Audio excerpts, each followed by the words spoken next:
Middle east की जंग का सोल फोकस जो है हमारे लिहाज से, हम तो अपनी बात करेंगे, वो है स्ट्रेट ऑफ हॉर्मूज। ये चैनल खुले, तेल गैस हमारी बराबर आती रहे और ये जितने भी देश लड़ रहे हैं, जो करना एक दूसरे के साथ करें, एक दूसरे की ऑयल रिफाइनरीज पर, तेल के कुओं पर, गैस की फील्ड्स पर वहां हमला ना करें, नहीं तो पूरी दुनिया एक ऐसे अभूतपूर्व संकट की ओर जा रही है, फिर पता नहीं इससे हम कैसे बाहर आएंगे। लेकिन ट्रंप के लिए भी अब ये स्ट्रेट ऑफ हॉर्मूज एक ऐसी चीज बन गई है जिसका इलाज उनके पास नहीं, क्योंकि वो दावा तो ये करते हैं कि ये हकीम लुकमान है, इनके पास हर चीज की दवा है, लेकिन इसी की नहीं है। बस लाख कोशिशों के बावजूद ट्रंप इस रूट को साफ नहीं करवा पा रहे। ईरान हर दिन इस इलाके में अपने दबदबा दिखा रहा है, हर दिन नया दांव चलता है। अभी समीर जी ने आपको बताया कि उसने इस रूट पर एक टैक्स भी लगा दिया है। 2 मिलियन उसने किसी शिप को निकालने के लिए वहां से मांगे हैं। अब अमेरिकी राष्ट्रपति ने स्ट्रेट ऑफ हॉर्मूज को लेकर बहुत दावे तो किए, लेकिन इसकी कठिन भौगोलिक स्थिति को एक्सेप्ट भी कर रहे हैं और अपनी प्रॉब्लम भी बता रहे हैं। ट्रंप के मुताबिक इस इलाके में दिक्कत यह है कि इतना नैरो पैसेज है कि कोई भी उनकी ship, drone, under water drone, कुछ भी, अगर छोटा सा भी कुछ उसमें किसी टैंकर को आकर के छू जाए, 2 बॉम्ब किसी ने ड्रॉप कर दिए, तो फिर कैसे आप यहां से सेफली जो है ये भरोसा दे पाएंगे शिपिंग कंपनीज को कि वो इसका इस्तेमाल करें, इस चैनल का। अगर इसको मान ले अमेरिका कह दे सेफ है, आप यहां से शिप निकालिए, ईरान रोज धमकी देता रहे तुम आओगे तो हम मारेंगे, कौन सी शिपिंग कंपनी हिम्मत कर पाएगी यहां से अपने टैंकर को निकालने की। ऐसे में ट्रंप जो है दुनिया भर से मदद की अपील भी कर रहे हैं, और फिर जब दुनिया की 2 देशों ने मदद का कोई जवाब नहीं दिया अपील का, तो उन्होंने कहा हमको किसी की मदद चाहिए नहीं। अब रिसेंट बयान उनका, जापान के प्रधानमंत्री उनसे मिलने के लिए व्हाइट हाउस गई हुई थी, उनसे मुलाकात के बीच में आया है, देखिए आप। The strait. So that's a big reason to step up. I mean, we've demolished that country is close to demolished. The only thing is the strait. It's very hard. You could take 2 people and they could drop little bombs in the water, and they're holding things up. We don't want that to happen. They would step up. We don't need much. We don't need anything. I mean, honestly, we don't need anything from Japan or from anyone else. But I think it's appropriate that people step up. गजब आदमी है Trump. क्या कहा उन्होंने, एक ही बयान में सब कुछ कह दिया। कहा देखो इतनी छोटी सी जगह है, कोई आएगा 2 बम गिरा के जला जाएगा, मुश्किल हालात हैं। कहा हमको किसी की मदद की जरूरत नहीं है, लेकिन लोगों को अपने आप आगे आना चाहिए। हमारा ये होते हैं असली कलाकार। पूरे बातचीत दी आप करेंगे ना, उसमें एक और बात कहा, हम चौंकाने वाला काम।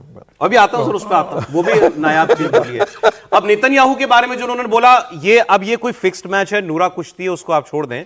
लेकिन चलिए कम से कम एक राहत की बात है कि इन्होंने कहा कि इजराइल से मैंने कह दिया है नेतन्याहू से कि आप ईरान के ऑयल इंफ्रास्ट्रक्चर पर, गैस फील्ड्स पर हमला ना कीजिए, क्योंकि ये इंफ्रास्ट्रक्चर खड़ा करने में बरसों लगते हैं और बिलियंस ऑफ डॉलर्स लगते हैं, और मुझे नेतन्याहू ने कहा है कि हम अब ऐसा नहीं करेंगे। अब देखिए दावा, और अब उन्होंने ये कहा रोज जीत के दावों के बीच में कि हमारे पास ऐसे ऐसे विध्वंसक हथियार हैं जिनकी आप कल्पना भी नहीं कर सकते। मैं चाहूं तो 2 सेकंड में सब तबाह कर दूं, लेकिन हम बहुत सोच समझ के अपने हथियार इस्तेमाल कर रहे हैं। Volatile world, and the military equipment, the power of some of this weaponry is unthinkable. You don't even want to know about it. Oh, you could end this thing in 2 seconds if you wanted to, but we are being very judicious. But we want to do. Don't forget, Biden gave away. मतलब वो कहीं से जो है कमजोर दिखना नहीं चाहते, लेकिन दिख तो ये रहा है ना कि आज 20वां दिन 19वां दिन हो गया जंग का। आपको भाई इतने घातक हथियार है, 2 सेकंड में हम सब खत्म कर दें, करो। नहीं तो भाई उनके पास तो न्यूक्लियर बॉम्ब है, न्यूक्लियर के अलावा भी है। लेकिन एक बात यूनाइटेड स्टेट्स ऑफ अमेरिका की तरफ से बार बार ये कहा जा रहा है, और ऐसा उन्होंने किया भी है, कि प्रिसिजन अटैक वो कर रहे हैं, चाहे वो इजराइल ही हो। इजराइल ने थोड़ा बहुत दाएं बाएं किया है, जैसे गैस फील्ड पर अटैक कर दिया, इसके अलावा ऑयल फील्ड को भी अटैक किया।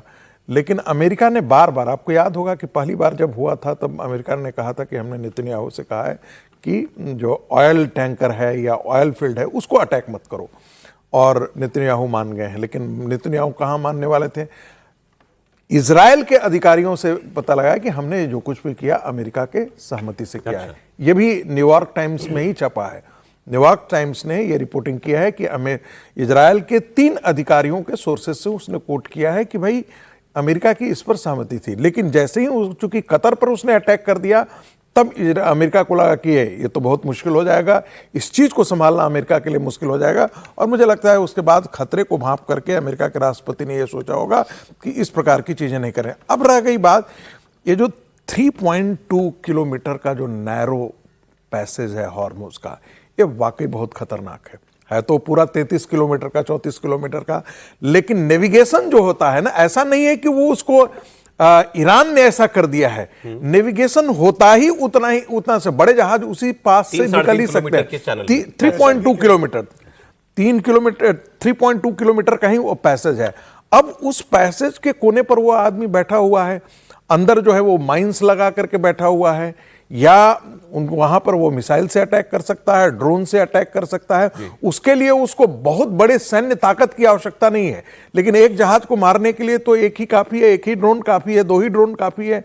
और उसको एस्कॉर्ट करके कौन लेकर के जाएगा, ये भी अभी तक कोई, अमेरिका के राष्ट्रपति ने सारे देशों को आह्वान किया, कोई भी अभी तक तो तैयार नहीं हुआ है। हम भी अब वो कह रहे हैं कि मुझे जरूरत नहीं, लेकिन अपने आप आए देश। इंडियन नेवल शिप्स है वहां पर, लेकिन वो अरब सागर से एस्कॉर्ट करके ला रही ताकि बाद में स्टेट ऑफ हार्मुज जा करके नहीं ला रही है। वो बाहर हैं, गल्फ ऑफ ओमान के बाहर हैं। गल्फ ऑफ ओमान से अच्छा, आप नेतन्याहू की बात आपको सुनाता हूं। नेतन्याहू सामने आते ही पहले कहा कि मैं जिंदा हूं, क्योंकि उनको लेकर बहुत सोशल मीडिया पर चल रहा था कि मैं इनकी हत्या कर दी है ईरान ने।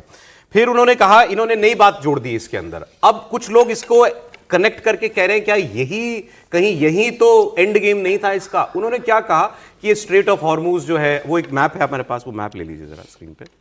ये स्ट्रेट ऑफ हॉर्मुज है, या नहीं, वो जो शिपिंग चैनल, हाँ, ये 2 इसमें आपको चैनल दिखाई देंगे। एक ऊपर स्ट्रेट ऑफ हॉर्मुज है और नीचे जो है वो बाबल मंदाब स्ट्रेट है। तो सऊदी अरब के ऊपर, सऊदी अरब के नीचे, ये वाला। नेतन्याहू ने कहा कि ये दोनों ही इनसिक्योर चैनल्स हैं। ऊपर ईरान बैठा है, नीचे यमन बैठा है, यमन में हाउती हैं।